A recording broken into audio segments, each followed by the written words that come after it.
हरे कृष्ण। ओम नमः भगवते वासुदेवाय। ओम नमः भगवते वासुदेवाय। ओम नमः भगवते वासुदेवाय। नारायणं नमस्कृतं नरं चैव नरोत्तमं देवीं सरस्वतीं व्यासं ततो जयमुदीरये। नष्टप्रायेषु अभद्रेषु नित्यं भगवत सेवया भगवते उत्तम श्लोके भक्ति भवति नैष्टिके। कृष्णाय वासुदेवाय देवकी नंदनाय च नंद गोप कुमाराय गोविंदाय नमो नमः। हरे कृष्ण। श्रीमद् भागवत स्कंद 10 अध्याय 10 श्लोक संख्या 15। दारिद्र्य निरहंतभ्यो मुक्त सर्वमदैहिरम् मुक्त सर्वमदैर्यम् कुच्र जदृच्छ यात्मति तद्वितस्य परं तपम्। शब्द बोला दरिद्र दरिद्रग्रस्त व्यक्ति निरहंस्तभ स्वभावतः निरहंकार मुक्त मुक्त सर्व समस्त मदौ उद्धत भाव থেকে এই জগতে কুশ্রম কষ্ট যদুচ্ছয়া আত্মতি ভাগ্যক্রমে সে যা প্রাপ্ত হয় তৎ হি বস্তুতপক্ষে তস্য তার परम पुण्य तप तपस्या। अनुवादे বলা আছে দরিদ্র ব্যক্তি স্বভাবতই তপস্যা করে, কারণ তার কাছে ধন না থাকায় সে সর্বদাই অভাবগ্রস্ত। তার ফলে তার অহংকার দূর হয়ে যায়।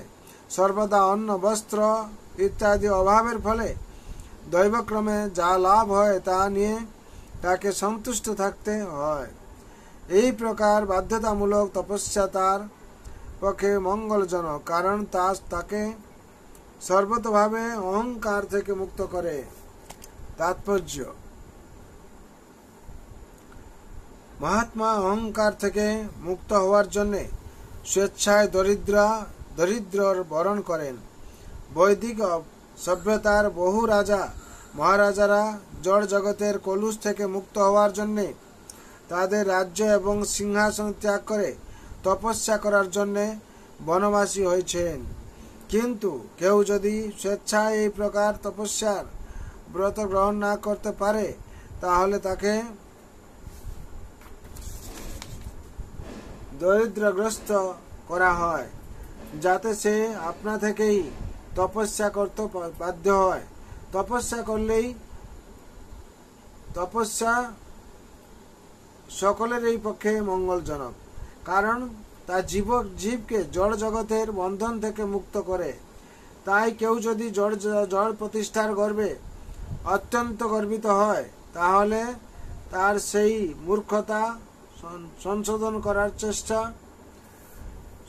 করার শ্রেষ্ঠ উপায় হচ্ছে তাকে দরিদ্রগ্রস্ত করা।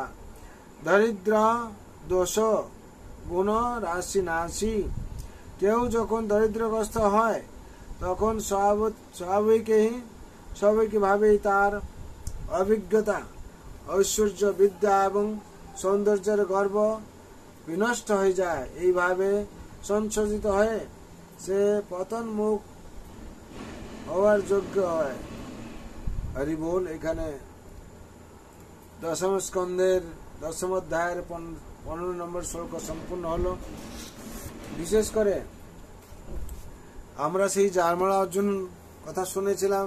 নল কুবের মণিগ্রীব 2 জন কুবেরের পুত্র ছিলেন। তারা ঐশ্বর্য মধ্যমত্ত হয়েছিল, কেন তারা দরিদ্র হতো তাদের মধ্যে এই ভাব আসতো না। আর যেহেতু তারা ঐশ্বর্যশালী ছিল এবং কুবেরের পুত্র ছিল, তাদের মধ্যে এই ঐশ্বর্যের মত্ত এসে তার উন্মাদ হয়েছিল আর কি। তারা কি করেছিল, উলগ্ন হয়ে ক্রীড়া করছে, জল ক্রীড়া করছিল মন্দাকিনী নদীতে। নারদকে উপযুক্ত সম্মান দিতে পারেন। তার ফলে নারদের অভিশাপের ফলে তারা বিক্ষ হয়েছিল। সেই কথা এখানে বর্ণনা করা হচ্ছে যে ঐশ্বর্যের মত হয় যারা এই অহংকার হয়ে যায় তাদেরকে বিশেষ করে বোঝা উচিত দারিদ্র্যগ্রস্ত হলে এই অহংকার থাকে না।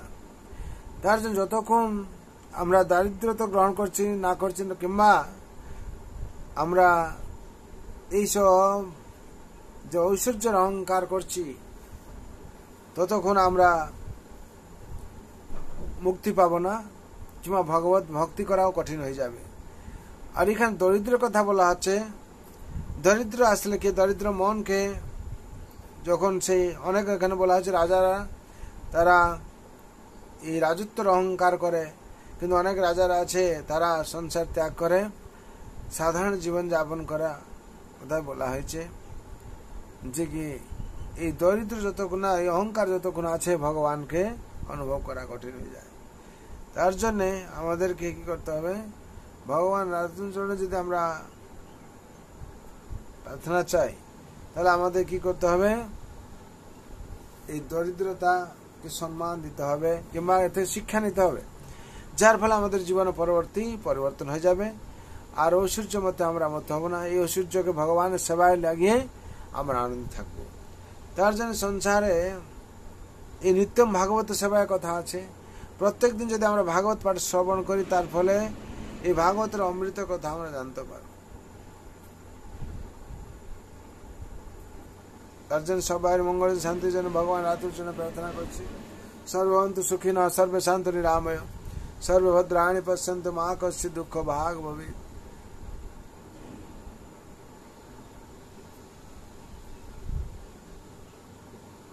हरे कृष्ण कृष्ण कृष्ण हरे हरे, हरे राम राम राम हरे हरे। सर्वभवन्तु सुखिनः सर्वे शान्तु निरामय सर्वभद्राणि पश्यन्तु मा कश्चित् दुःख भाग भवेत्। जय श्रीमद् भागवत महापुराण की जय। जय श्रीमद् भगवत गीता यथार्थ की जय। जय जगतगुरु श्रील प्रभुपाद की जय। श्री गुरु महाराज की जय। अनंत कोटि वैष्णव भक्त वृंद जय। उपस्थित भक्त वृंद की जय। ताई गौर प्रेमानंदे हरि हरि बोल हरि हरि बोल हरि हरि बोल।